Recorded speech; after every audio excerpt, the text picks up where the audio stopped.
Bueno, siguiendo la tradición, agradezco a esta institución y a ustedes la posibilidad de estar acá presente.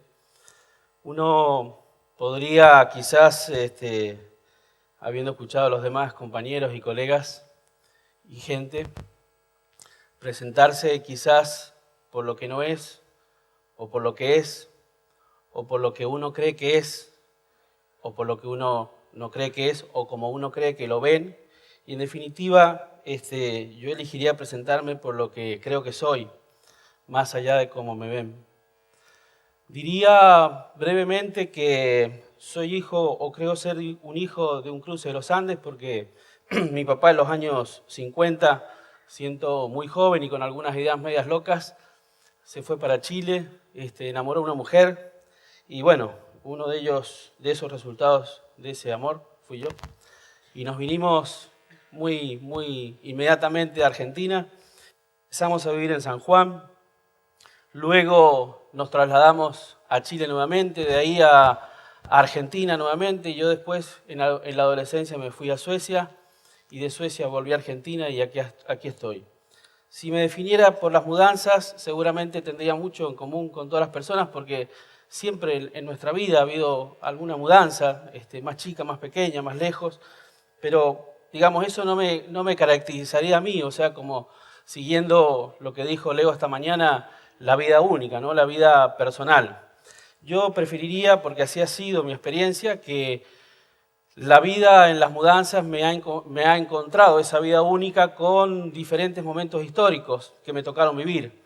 Y entonces ahí donde, bueno, uno se va formando. Entonces yo diría, si me presentara correctamente, diría que soy hijo de Onganía, que crecí con Salvador Allende, en uno de los recreos de la historia más extraordinarios que me tocó vivir, que luego pude ver la noche más oscura que nos tocó en Chile y que de Chile caímos otra vez en otro pozo ciego que fue la dictadura genocida de Videla, y que por circunstancias personales pude ir a Suecia y me encontré con el Estocolmo en una época maravillosa donde pude conocer el Estocolmo de Olof Palme, aquel primer sueco que fue premier sueco que luego fuera asesinado cuando andaba con su esposa a la salida del cine años después. Y fue en esos lugares, en esas salidas del submarino que a veces tiene uno cuando está en esos momentos oscuros, cuando descubrí o vi el camino de los derechos humanos. Eso es lo que me atravesó, porque yo venía con una formación para ser abogado, pero no era esa mi vocación era, digamos, tratar de vivir o sobrevivir y sin embargo encontrarme en ese mundo, en ese contexto, y el contexto era que se caía Polonia, aparecía Lech Walesa, teníamos los premios Nobel argentinos de Pérez Esquivel por la paz y el colombiano extraordinario de 100 años de soledad en literatura, y era la revolución por elecciones que había en Nicaragua y era la caída del Shah de Irán. Ese era mi mundo, y además de haber vivido la guerra de Malvinas por televisión. Y entonces descubrí el tema de derechos humanos ahí como algo que me iba a cruzar siempre. Y esos momentos históricos me fueron llevando a que, bueno, yo dijera, el día que pueda terminar mi profesión, yo quiero que eso marque mi vida. Ya sea cuando me toca defender a personas que a veces la sociedad desprecia, o a veces cuando a uno le tocan causas nobles donde todo el mundo está de acuerdo. Y yo viví 3 o 4 experiencias personales que me han marcado para poder creer en lo que, bueno, espero que lo que pueda decir al final sea, digamos, interesante.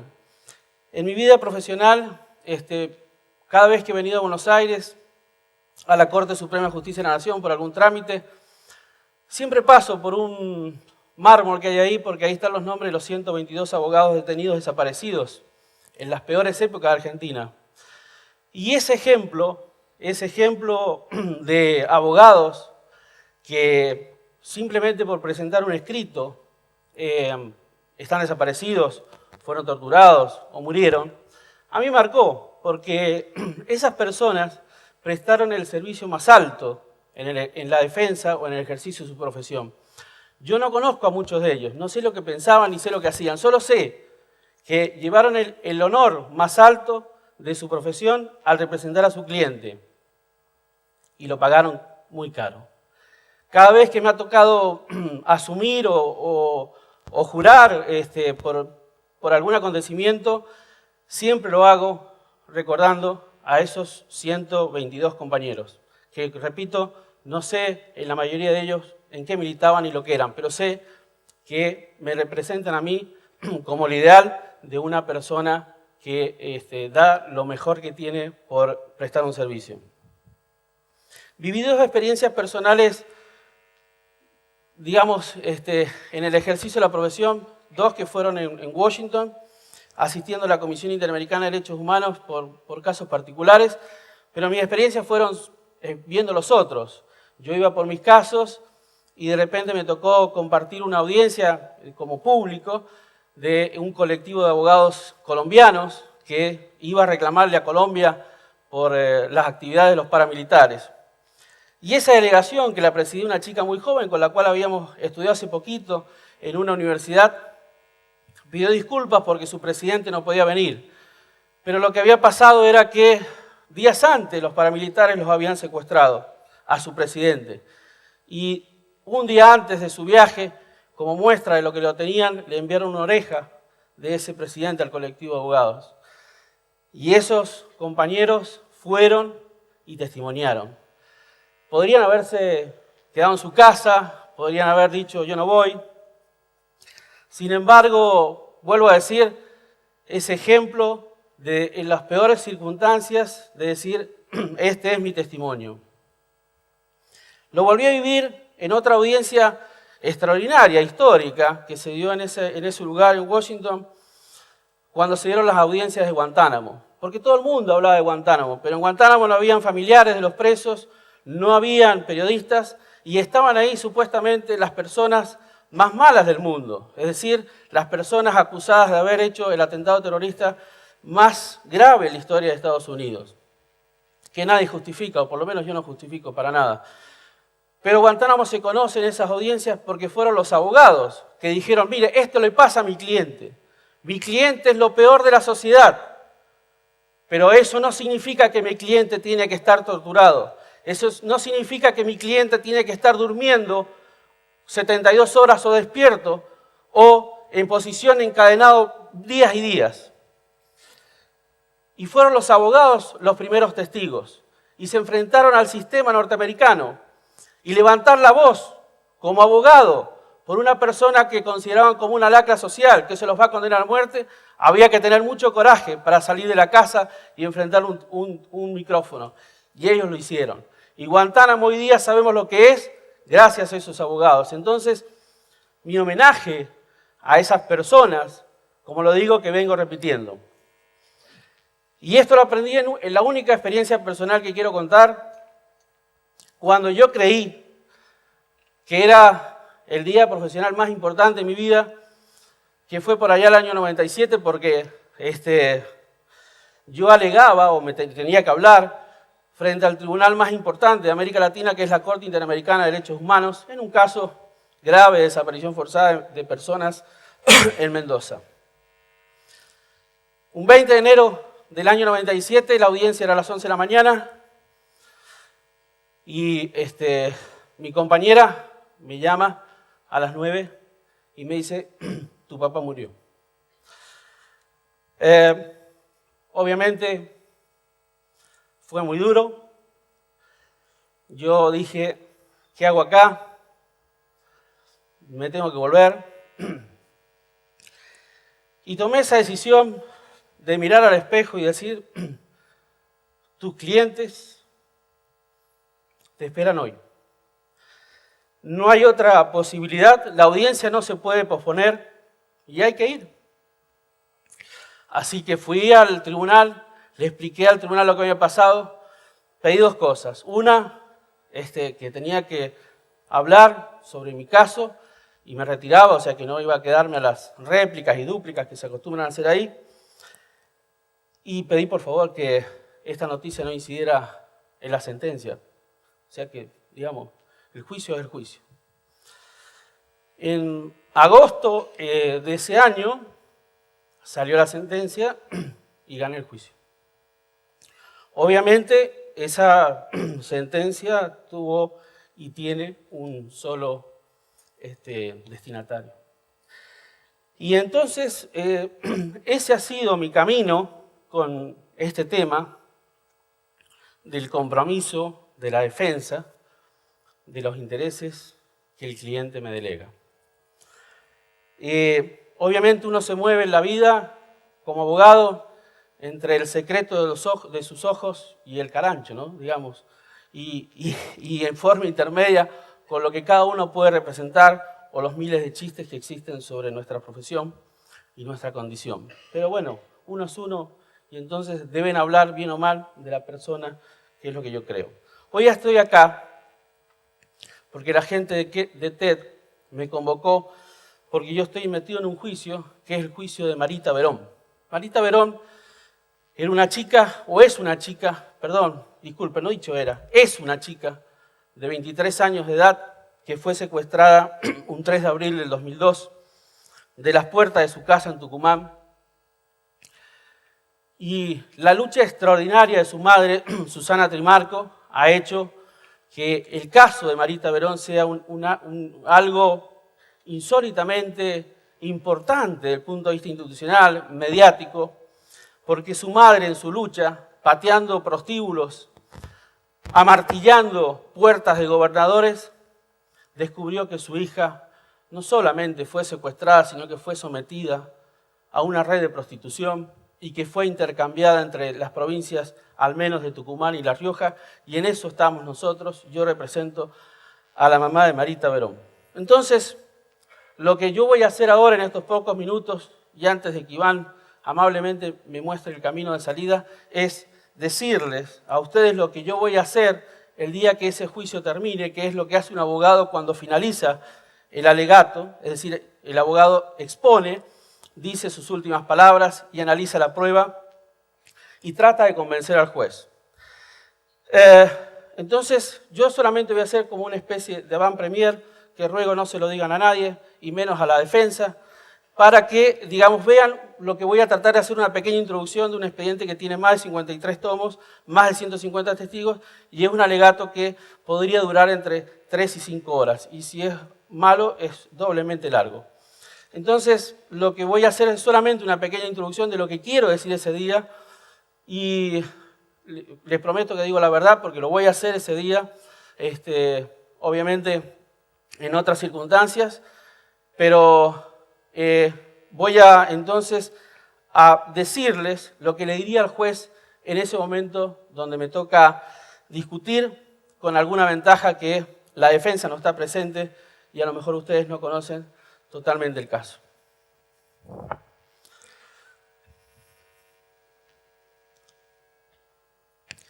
Señor presidente, después de tanto tiempo de estar meses acá en esta provincia de Tucumán, quiero evaluar la prueba, el derecho que corresponde a mi cliente, Marita Verón, y a su madre, Susana Trimarco, para tratar de establecer la responsabilidad de estas personas que están a mi derecha como presuntamente los acusados. Pero permítame hacer una pequeña introducción, señor presidente, y decirle a usted que no encuentro manera de poder explicarlo primero si no lo hago a través de que imaginariamente le cuento a un niño de qué se trata este caso. Porque entiendo que si un niño me entiende, es posible que usted también me entienda, porque usted sabe, señor presidente, el sentido común que tienen los niños. Quizás más importante o más desarrollado que el sentido común nuestro. Entonces, le voy a hablar a ese niño, señor presidente, y le voy a hablar a usted de la siguiente manera. Porque es la única manera de hablar a un niño. Y diría así. Había una vez, querido niño, un jardín quizás más bonito o tan bonito como el que nos vio Elena, un jardín lleno de flores, flores maravillosas, extraordinarias. Les puedo decir, por ejemplo, una flor que se llama Juan Bautista Alberdi, otra flor que se llama Tames, otra flor que se llama Ildefonso Muñecas, otra flor, por ejemplo, Nicolás Avellaneda, flores extraordinarias. Sin embargo, distintas personas se encargaron de destruir muchas veces esos jardines, pero curiosamente los dueños de esos jardines los volvían a contratar, inexplicablemente. Por ejemplo, uno que destruyó y que terminó siendo el jardinero principal, un genocida como Domingo Bussi, o un torturador como el comisario Malevo Ferreira, que los contrataban y destruían. No obstante eso, y esas varias destrucciones, dos flores siguen siendo las flores más extraordinarias de ese jardín, señor presidente y querido niño. Dos flores que cantan, los amaneceres y los atardeceres. Una flor, la más bella de todas, es Mercedes Sosa. Y la otra flor que acompaña la música es Eduardo Falú. Pero yo le dije, señor presidente y querido niño, que había miles de flores. Bueno, yo vengo por una flor común y silvestre. No vengo por esa bella flor y esa flor extraordinaria. Vengo por la flor más sencilla de ese jardín, que solamente quería ser una flor, que quería nacer, desarrollarse y morir. Esa flor se llama Marita Verón. ¿Y sabe lo que ha pasado, señor presidente, querido niño? Se nos ha perdido la flor. Alguien ha robado la flor. Una flor común, he dicho nuevamente. ¿Y sabés por qué es importante? Porque hemos estado acá 10 años buscando esa flor y queremos saber qué pasó con esa flor. Porque una mujer muy chiquitita, enjuta, hasta feíta, dijo una vez que somos una gota en el mar. Y ese mar no es igual sin esa gota. Eso lo dijo Teresa de Calcuta. Y otra persona extraordinaria, viva, dijo que éramos pequeñas balsas en el mar con una pequeña luz y que no importaba la luz de cada uno, pero que esa balsa tenía que brillar. Eso lo dijo Eduardo Galeano. Se nos ha perdido esa gota, señor presidente. ¿Me entendés? Que se nos ha perdido la gota, se nos ha perdido la balsa esa que no tiene luz. Entonces, señor presidente, para que usted conozca, yo quiero mostrarle cómo era mi flor. La flor que busca Susana Trimarco, la flor que busca su hija Micaela. Esta es mi flor, esta es Marita Verón. Y quiero saber si la han visto. Porque, señor presidente, querido niño, he recibido una foto de ella. Es esta. Así dicen que está. Esta es actualmente Marita Verón. ¿Y saben por qué? Porque esta es la foto de un desaparecido. ¿Y saben lo que es un desaparecido? Es la pregunta eterna. Un desaparecido es, ¿por qué se lo llevaron? ¿Dónde está? ¿Qué le hicieron? Y entonces, a esas preguntas, señor presidente, a esas preguntas, querido niño, yo hoy día, yo tengo alguna respuesta. Yo le voy a tratar de decir, señor presidente, por qué se la llevaron. Le voy a tratar de decir qué han hecho con ella. Y le voy a decir, señor presidente, que le diga a aquellos que están ahí, a mi derecha, que me devuelvan mi flor. Muchas gracias.